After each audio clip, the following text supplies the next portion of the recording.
Oke, selamat datang kembali. Hari ini kita mau gali lebih dalam nih bab 4 dari buku Think Again. Judulnya menarik, Klub Adu Argumen yang Baik. Kita bakal lihat gimana sih psikologi di balik konflik yang konstruktif. Sumber kita ya dari buku itu sendiri, kutipan-kutipannya. Misinya kita pengen paham gimana debat sengit yang biasanya kita hindari ya, malah bisa jadi ide brilian, bukan cuma bikin sebel. Nah intinya gini, buku ini bedain banget antara konflik tugas, jadi debat soal ide, kerjaan, sama konflik hubungan yang isinya serangan pribadi gitu. Dan ternyata konflik tugas ini penting banget loh. Ada contoh bagus nih dari Pixar. Waktu Brad Bird bikin film The Incredibles, dia tuh sengaja ngumpulin orang-orang yang dianggap sulit. Buku itu nyebutnya kambing hitam atau bajak laut. Orang-orang yang nggak takut nantang ide, debat keras soal kerjaan. Ya mereka sering banget adu argumen, sengit gitu soal detail filmnya. Kedengerannya agak beresiko nggak sih? Gimana caranya tim kayak gitu nggak malah jadi, toxic atau penuh drama pribadi gitu? Apa rahasianya si Bird ini biar debatnya tetap soal kerjaan?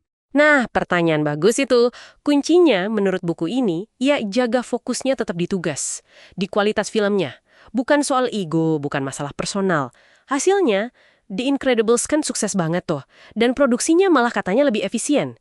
Ini bukti nyata lah kalau konflik tugas asal dikelola bener, bisa produktif banget. Iya, iya. Nah, ini penting banget sih.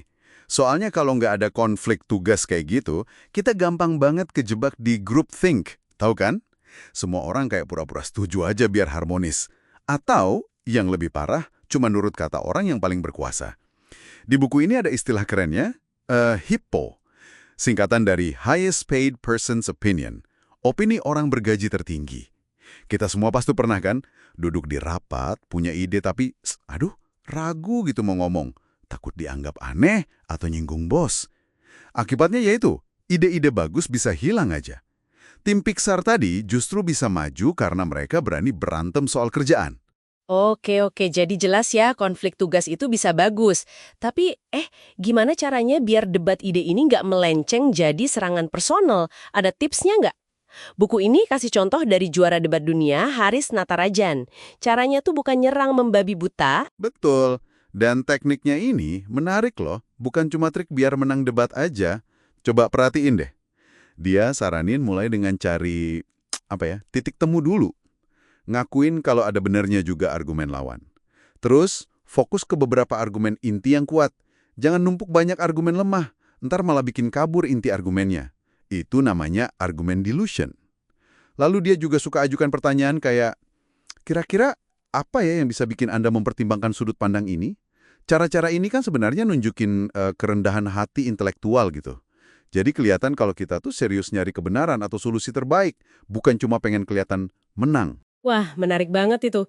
Jadi teknik debat nyambung langsung ke sikap rendah hati secara intelektual ya. Kayak contoh Michael Hansen di buku ini juga kan, yang di surat lamarannya malah jujur ngakuin beberapa kelemahannya, padahal banyak orang mikir itu kayak bunuh diri karir ya. Tapi ternyata malah bangun kredibilitas. Ini beda banget sama insting kita yang biasanya pengen kelihatan sempurna, nutup-nutupin kekurangan, iya nggak sih? Tepat. Kejujuran si Hansen itu nunjukin kalau dia fokusnya ke kecocokan dan mau belajar, bukan cuma jualan diri.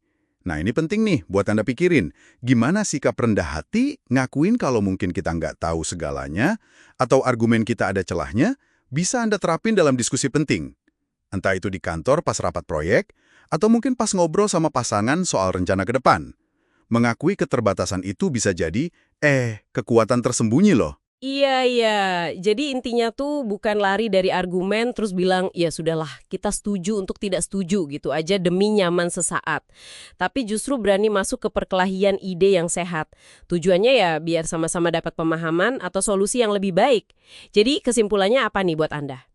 Sederhana sih, jangan takut sama konflik atau perdebatan soal ide atau tugas. Kalau dikelola dengan kerendahan hati dan teknik yang pas, itu bukan masalah kok. Malah bisa jadi mesin buat dorong inovasi, pemikiran yang lebih tajam. Di tim kerja Anda atau bahkan di hubungan personal. Nah, ini jadi bawa kita ke satu pertanyaan penutup nih buat Anda renungkan. Mengingat manfaat konflik konstruktif ini, ada nggak sih area dalam hidup Anda, mungkin di kerjaan, komunitas, atau keluarga, di mana Anda ngerasa terlalu sering menghindar dari perdebatan yang sebenarnya penting buat kemajuan atau kejujuran gitu.